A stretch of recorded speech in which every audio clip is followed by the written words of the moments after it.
সময়টা যখন বিজ্ঞানের, তখন আশেপাশের ঘটে যাওয়া সব ঘটনাগুলোকে যুক্তি প্রমাণের ভিত্তিতে প্রমাণ অনিবার্য। নিরলস পরিশ্রমের মাধ্যমে বিজ্ঞানীরা কাজ করে চলেছেন প্রতিটি ঘটনার মূল রহস্য উদ্ঘাটনে। বিজ্ঞানের সকল সম্ভাব্য কারণকে উপেক্ষা করে গুরুতর রহস্যকে ধারণ করে যুগের পর যুগ দাঁড়িয়ে রয়েছে এক বিশাল বন। নানা রকম অদ্ভুত ঘটনার ঘটনাস্থল এই বন। ঘটনাগুলোর বর্ণনা শুনে ঠিক সাধারণ বিষয় বলে মেনে নেওয়া যায় না, বরং কোনো এক অস্বাভাবিক বিষয়ের দিকেই ইঙ্গিত করে।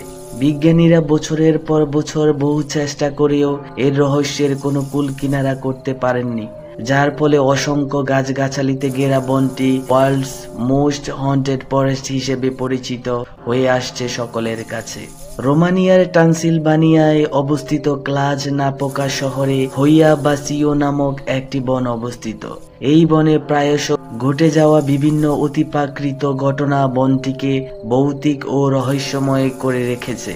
প্রায় 250 হেক্টর জায়গার উপর বনটি দাঁড়িয়ে রয়েছে। এই জঙ্গলকে পৃথিবীর সবচেয়ে ভয়ঙ্কর জঙ্গল বলা হয়। এই জঙ্গলে যারা প্রবেশ করেন তারা আর কখনো ফিরে আসেন না। এই বনের গাছগুলোর আকৃতিও কিছুটা অস্বাভাবিক, কেমন যেন ডালে ডালে পেঁচানো সব গাছ, অশরীরী কোনো কিছুর উপস্থিতি, অদ্ভুত কিছুর আবির্ভাব, আলোর বলয় সহ এমন অনেক কিছুরই বর্ণনা পাওয়া যায় এলাকাবাসী এবং বন পরিদর্শনে আসা লোকদের কাছ থেকে।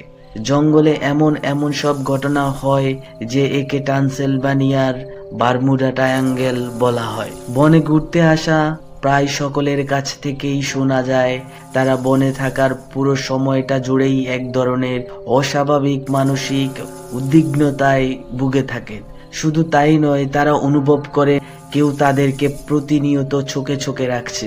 1968 সালে এই বনটি সর্বপ্রথম বিশ্ববাসীর কাছে তার রহস্য নিয়ে পরিচিত হয় এমিল বার্নিয়া নামক এক ব্যক্তির তোলা ছবির মাধ্যমে।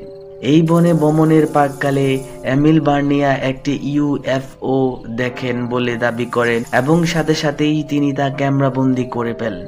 ঘটনার সত্যতা যাচাইয়ের জন্য কিছুদিন পরেই জীববিজ্ঞানী অ্যালেক্সান্ড্রু শিফট সেখানে অনেক পরীক্ষা নিরীক্ষা করেন এবং আশেপাশের এলাকাবাসীদের সাথে কথা বলেন।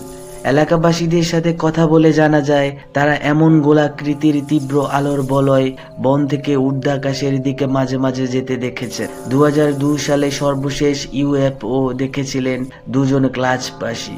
তারা বনের খুব কাছাকাছি প্রতিবেশী শহর মানাস্তরে থাকেন। তারা সিগারেটের মতো লম্বা প্রায় 550 মিটার দীর্ঘ একটি অতি উজ্জ্বল আলোক বস্তু বন থেকে আকাশের দিকে ছুটে যেতে দেখেছিলেন। প্রায় 27 সেকেন্ডের জন্য তারা বস্তুটিকে দেখতে পেয়েছিলেন। কথিত আছে একবার এক মেষ পালক প্রায় 200টি মেষ শাবককে ঘাস খাওয়ানোর জন্য এই বনে প্রবেশ করেছিল। আশ্চর্যজনকভাবে তারা আর কখনো ফিরে আসেনি, একেবারে গায়েব হয়ে গিয়েছিল। এই ঘটনার পরে অনেকেই এই বনে প্রবেশ করতে যথেষ্ট পরিমাণ ভয় পায়। তাদের মাঝে এক ধরনের ভীতি কাজ করে। একবার এই বনে কেউ গেলে হয়তো আর ফিরে আসবে না কোনোদিন।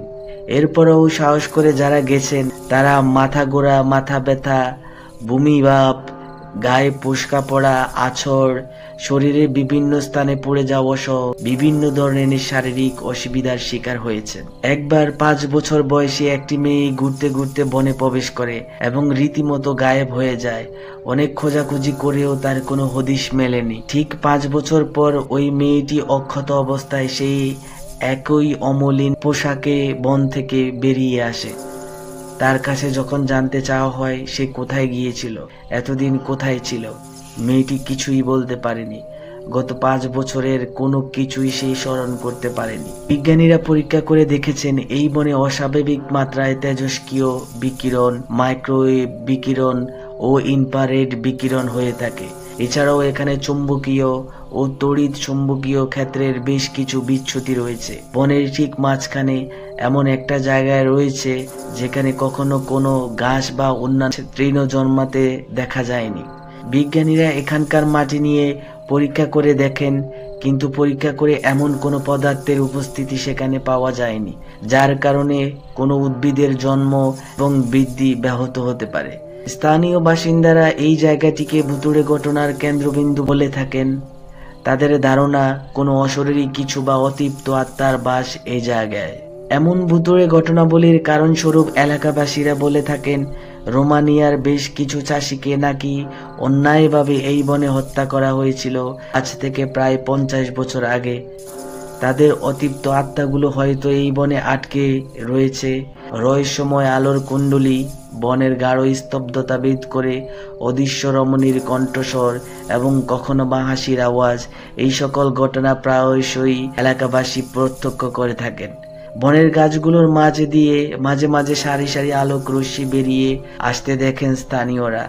এত আলোক রশ্মির কারণে সেই জায়গার তাপমাত্রা বেড়ে যাওয়াটাই স্বাভাবিক, কিন্তু থার্মাল ডিটেক্টর দিয়ে মেপে তাপমাত্রার কোনো তারতম্য পরিলক্ষিত হয়নি। বছরের পর বছর যে রহস্যকে আগলে রেখেছে এই বন, তার স্বরূপ উন্মোচনে বিজ্ঞানীরা লেগে রয়েছেন দিনের পর দিন, কিন্তু কোনোভাবেই রহস্যের জালটাকে ঠিক চিহ্ন করতে পারছেন না। সকল নিয়মকে বুড়ো আঙ্গুল দেখিয়ে আজও ভৌতিকতার ঘন অন্ধকারে ঢাকা পড়ে রয়েছে ট্রান্সিলভানিয়ার এই বনটি।